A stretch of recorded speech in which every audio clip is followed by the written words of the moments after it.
There comes a time in every life when strength is not found in the muscles, not in the applause of the crowd, in the numbers on the scale or the money in the bank, but in the resilience of the soul. Emotional strength doesn't happen overnight. You don't wake up one day with a backbone made of steel and a heart untouchable by pain. No, strength is forged in the fire, in the quiet, in the breaking, and in the rebuilding day by day. You don't get strong avoiding the storm. You become strong standing in it. You become strong when the people you counted on walk away and you choose not to fall apart. You become strong when life presses you, and instead of collapsing, you grow deeper roots. Trees don't grow taller until they dig deeper underground, and neither will you. You build it in the silence when nobody is watching, when your prayers are raw, when your tears are real, and when your will is tested. It's in the daily decision to believe in what you cannot see, trust in what you cannot feel. It's when you speak life over yourself, even while surrounded by death. It's when you keep walking, even when you limp. Every time you're in Kier Rise, when life has tried to knock you down, you are training your spirit. Every time you forgive, when bitterness tries to eat you alive, you are stretching your emotional muscle. Every time you hold your peace, when you could unleash rage, you are choosing strength over surrender. You don't need to be perfect to be strong. You just need to be willing to show up, willing to keep going, willing to fall and get back up again, willing to believe that what tried to break you will one day become the very thing God uses to build you. So I came to tell someone, don't curse your process. Don't run from your training ground. What looks like isolation is actually preparation. What feels like rejection is actually redirection. God is not punishing you. He is strengthening you. He is carving out a deeper place in you so you can carry greater weight. Strength is built in the little things, in how you respond when you feel overlooked, in how you carry yourself when you're hurting, in how you speak to yourself when no one else is listening. Day by day, choice by choice, thought by thought. You are becoming. Don't despise small beginnings. Don't rush your healing. You don't have to fake it to prove your strength. Your honesty is strength. Your endurance is strength. Your faith is strength. You're not just surviving. You are becoming. Day by day, brick by brick, you are rising to the emotionally strong warrior you were always meant to be. We live in a world that celebrates overnight success and instant gratification. We scroll through curated lives on screens and begin to believe that greatness happens in moments. We assume strength is downloaded like an app, applied like makeup, or manifested with a motivational quote. But real strength, especially emotional strength, doesn't come quickly, and it certainly doesn't come cheaply. You don't become emotionally strong because the storm passes. You become strong because you endured the storm. You stood in the winds of adversity and said, I'm still here. You didn't get there all at once. You got there slowly, brick by brick, prayer by prayer, battle by battle, tear by tear. You built strength not because you didn't feel pain, but because you learned how to carry it without being crushed by it. Let's be real. There are days you don't feel strong, days when the weight is heavy, when the silence is deafening. Your mind races with what ifs and why nots. There are mornings when you have to talk yourself out of bed, when your heart is still grieving things no one knows you lost. There are moments when you smile in public but cry in private, and yet you keep showing up. Every day you choose peace instead of panic, that's strength. Every time you walk with dignity when you've been dishonored, that's strength. Every time you forgive when it would be easier to hate, that's strength.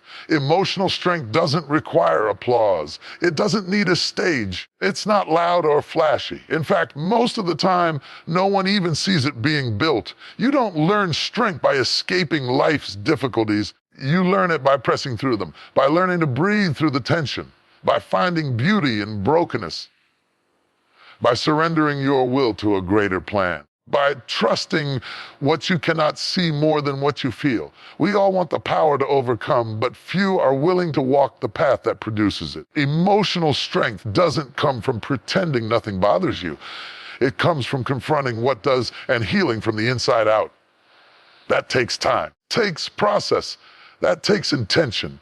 The process of becoming emotionally strong isn't about pretending you're invincible. It's about realizing that vulnerability is not weakness. It's the soil where courage grows. It's about learning to hold space for your feelings without being held hostage by them. You don't run from the pain. You learn to sit with it, speak to it, and rise from it. And there will be setbacks. There will be moments when you fall into old patterns, when the pressure feels too much, when fear tries to claim your thoughts. That's okay. Strength is not the absence of struggle. It's the resilience to rise again after every fall. It's not about how fast you heal. It's about how committed you are to healing, even on the days you feel like giving up. See, the enemy of emotional strength is not pain. It's impatience. It's the belief that if I'm not there yet, I'll never get there. But healing is not a race. Becoming is not a destination. Emotional strength is built in the same way muscles are, through resistance, repetition, and rest. Yes, even rest. Because some days strength looks like pushing forward, and other days it looks like pausing, breathing, praying, and letting grace catch up with you. And what you are building is something no storm can shake, something no betrayal can break, something no opinion can define. You are building a foundation that will sustain you, not just for this season, but for the future ahead. It's easy to envy someone else's strength until you realize what they had to endure to get it. That strong woman, that strong man you admire, they've cried in places you've never seen. They've wrestled with God in the dark. They've been rejected, overlooked, betrayed, but they didn't let bitterness win. They kept walking. And now their strength is not just what they have, it's who they are. So if you feel like you're behind, like you're broken, like you're too tired to keep fighting, take heart. You are exactly where strength begins. Not at the top of the mountain, but in the climb. Not in perfection, but in persistence. Not in your performance, but in your process. And as you rise, fall, rise again, you'll look back and realize every difficult day was building something in you. Every tear watered something sacred. Every not yet was preparing you for a greater wise. You didn't just survive, you grew. And you didn't grow instantly, you grew intentionally. So today, take the next step. Don't try to leap across the valley. Just take a step. Speak kindly to yourself. Give your soul permission to rest. Forgive that wound again. Choose peace over performance. It's not when everything is going right that your faith gets tested. It's when everything seems to be falling apart. That's where the real proving ground is. Not in the applause, not in the celebration, but in the crushing, in the pressure, in the pain. That's where strength is made, not given but made, shaped, forged, pressed into your bones by the weight of what you had to endure. Some people think strength means never crying, never doubting, never hurting. But real strength, divine, unshackable, unbreakable strength is not the absence of pain, it is born through pain. Look at a seed. Before it can bloom, it has to be buried in the dirt, covered, pressed, hidden in darkness. But deep in that hidden place, something is happening. It's not dying, it's developing. It's being pushed beyond its limits. It's growing in a place nobody sees. And before it ever breaks through the surface, it had to break through the soil. The seed had to push against resistance in order to rise. Some of the strongest people you'll ever meet didn't get that way because life was easy. They didn't wake up one morning with wisdom and resilience handed to them. They became strong because they had no choice. Life knocked the wind out of them, but they kept breathing. Life tried to break them, but they kept showing up. Life put them in the fire, but they came out forged like gold. There's something sacred about struggle, something divine about difficulty. Not because pain itself is holy, but because of what pain produces. It produces patience. It produces perspective. It produces power. Adversity doesn't come to reveal your weakness. It comes to reveal your strength. You might not even know what you're made of until the heat is turned up, until the storm rolls in, until the people you trusted walk away, until the dream falls apart, until the phone call comes, till you're stretched past the point you thought you could survive. And right there, when your back is against the wall, when your tears won't stop falling, your soul feels weary and your heart feels heavy, that's when strength rises. That's when something deeper begins to wake up inside you. A will, a faith, a grit, a grace. Some of the greatest breakthroughs in your life will come from your breakdowns. Some of your deepest revelations will rise out of your most painful experiences. Some of your most powerful wisdom will be born from your wounds. You don't get oil from an olive until it's crushed. You don't get wine from a grape until it's pressed. And you don't get glory until you've been through the fire. You want to grow, but growth requires stretching.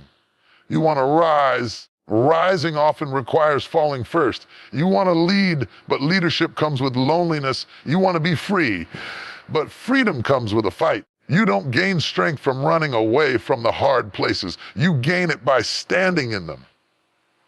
By staying in the ring when quitting would be easier. By trusting in the dark what you learned in the light. By holding on to peace when the waves are raging around you. That heartache you thought would destroy you. It's building something. That disappointment you thought would crush you. It's making room for something greater. That closed door you thought was rejection. It was divine redirection. And everything you lost along the way, every tear, every sleepless night, every lonely season, none of it was wasted. It was all working to produce something eternal in you, something unshakable. Strength isn't built in the good days. It's built on the days when you could have lost your mind but didn't. When you could have walked away but stayed. When you could have doubted God but chose to trust Him instead. Even Jesus was strengthened in the wilderness before He walked into His public purpose. Even David was developed in obscurity before he ever faced Goliath. Even Joseph was shaped in a prison before he was positioned in the palace. The truth is, if God allowed it, He's going to use it. The pain didn't come to stay. It came to push you, to prune you, to purify you. And when it's done, you won't look like what you went through. You'll come out wiser, deeper, softer in heart, but stronger in spirit. Strength isn't always loud. Sometimes it looks like holding your tongue. Sometimes it looks like crying and then rising anyway. Sometimes it looks like praying one more time, loving one more time, forgiving one more time, when everything in you wants to give up. So let the fire do its work. Let the pressure mold you. Let the pain deepen you. You're not being buried, you're being planted.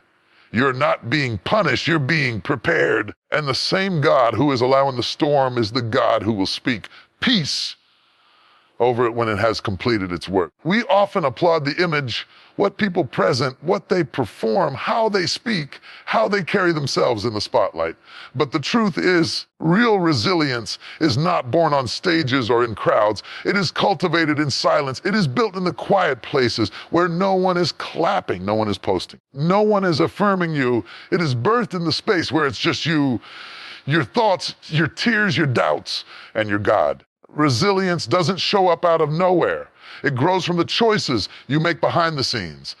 When life disappoints you, when people hurt you, when expectations go unmet, what you say to yourself in that moment, how you respond in the dark, how you carry your heart in the secret place, that is the training ground for who you become when the world is watching. Most of us have two versions of ourselves, the version we present and the version we protect. It's the version you protect, the one behind closed doors that determines your destiny. The private you is who you really are. Person who can withstand storms in public is the person who surrendered in prayer in private. The person who looks calm under pressure is the one who has trained their thoughts in solitude. The person who doesn't crumble when criticized is the one who has already fought the battle of self-worth long before anyone had the chance to speak against them. If you rehearse peace, if you rehearse praise, if you practice prayer, you will stand when others fall. You will speak life when others speak death. You will endure, not because you're pretending, but because you've been preparing. Think of David in the Bible. Before he ever stood in front of Goliath, he was fighting lions and bears in the fields when no one was watching. He didn't need a crowd to validate his strength. He was faithful in the fields. That's what made him fearless on the battlefield. His private victories gave him the confidence to face public challenges. But the war is often internal. Your thoughts, your emotions, your fears, they all show up privately before they manifest publicly. If you don't confront your anger in private, you'll explode in public. If you don't address your insecurity in the quiet, you'll crave attention and approval in the crowd. If you don't learn to affirm yourself in solitude, you'll always be looking for validation from others. Don't be fooled. Just because someone looks composed on the outside doesn't mean they're solid on the inside. True strength isn't about appearance. Challenge you to love enough and care enough. It's about alignment. It's about how aligned your private life is with your purpose. How do you handle disappointment when there's no one to cheer you up? How do you treat people when you feel unseen and unappreciated? How do you respond to closed doors, delayed dreams, and unanswered prayers? This is why daily spiritual discipline matters. Prayer matters, meditation matters, journaling matters, speaking life over yourself matters. Because you are setting the foundation for how you will respond when life throws the unexpected. Because when the light comes, when the eyes are on you, you'll walk in confidence, not arrogance. You'll walk in strength, not fear. You'll walk in grace, not performance. And it'll all be because you did the real work when no one was watching. The strongest people in the world are not the ones who never break. They are the ones who have the courage to admit when they do. The ones who can sit with their pain and say, this hurts. The ones who don't mask the scars but show them as evidence that they survive. You see, vulnerability is not about collapsing under pressure. It's about being honest under pressure. It's about having the kind of soul that says, I don't need to impress you. I just need to be truthful. Because anything that starts with a lie will eventually crumble. But when you build on truth, even if it's messy, even if it's painful, it has the power to stand. We think we need to be polished to be powerful. But God uses people who are open, not people who are perfect. He blesses the broken, not the fake. He responds to the authentic cry, not the rehearsed performance. So many people walk around wearing masks, afraid that if anyone saw the real them, they wouldn't be accepted, they wouldn't be loved, they wouldn't be enough. But true healing doesn't happen behind a mask. It happens in the light. It happens when you say, I've been trying to carry it all, but I'm tired. I need help. I need grace. I need healing. And right there, in the confession, strength begins to rise. Not the kind of strength that hardens you, but the kind that humbles you. Not the kind that shouts over pain, but the kind that leans into it and grows through it. We think strength looks like holding it all together. But sometimes strength looks like falling apart and letting God put the pieces back together the right way. There is power in being seen and still being loved. That's what true connection is built on. That's what true community is made of. Not the superficial stuff. I'm fine when you're dying inside, but the kind of honest vulnerability that says, this is where I'm at. I'm not perfect. I'm growing. I'm not there yet, but I'm on the way. Jesus himself wept. He bled. He was moved with compassion. He wasn't cold or closed off. He was honest, transparent, and available. And yet he was the strongest one who ever lived. Your strength is not diminished by your pain. In fact, your willingness to face your pain is what makes you strong. The ability to look at what hurts you, speak about it honestly, keep moving forward, that's power. That's courage. That's growth. When you show up honestly, when you live from a place of truth, when you walk in authenticity, something powerful happens. Chains begin to break. Pretending loses its appeal. Real relationships form. God begins to do the kind of deep, transformative work that can't happen on the surface. That's where strength lives. In the real. In the raw. In the unfiltered truth of who you are and who you're becoming. So if you're struggling today, say it. If you're scared, admit it. If you're hurting, let it out. And when people see you standing strong, when they see you overcoming, when they see you walking in purpose, they'll have no idea the tears you cried, the nights you wrestled, the prayers you whispered in the dark. You'll know your strength came from surrender. You'll know your growth came through vulnerability. You'll know your healing came through honesty. Progress doesn't always look like a breakthrough. Sometimes it looks like barely getting out of bed. Sometimes it looks like wiping your tears, standing up with weak knees and whispering to yourself, I'm trying again. And that right there is a victory in a world that worships speed and spotlight. We've forgotten how to celebrate the small things. I came to tell somebody today that slow progress is still progress. Forward is forward. Just because the step doesn't look big doesn't mean it isn't bold. Every step forward, no matter how small, is a win in the eyes of heaven. We think strength is proven in leaps, but it's proven in steps. Consistent, painful, hopeful, stubborn steps. It's the step you take when your heart is still broken. The step you take when you're still grieving. The step you take when the door closed, the friend left, dreams shattered, but you kept moving. And don't let anyone diminish your journey because it doesn't look loud. This is not a race against anyone else. This is not about who gets there first. This is not about appearances. It's about endurance. And sometimes endurance looks like dragging your soul across the finish line of today. It takes courage to keep going when quitting seems easier. It takes faith to take one more step when your prayers haven't been answered yet. It takes fire to fight again after a failure. And God honors that. He honors the trying. He honors the reaching. He honors the inching forward, even when your spirit feels crushed. Small step forward is still a step out of the pit. A small step forward is still movement away from shame. A small step forward is still defiance against fear. You're not stuck, you're stepping. And every step, even if it's shaky, even if it's slow, is a declaration. I will not stay here. Sometimes you won't feel strong.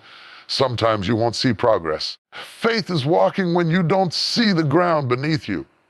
Faith is moving without the full picture. Faith is believing that forward, even if it's just a whisper of momentum, is still divine motion.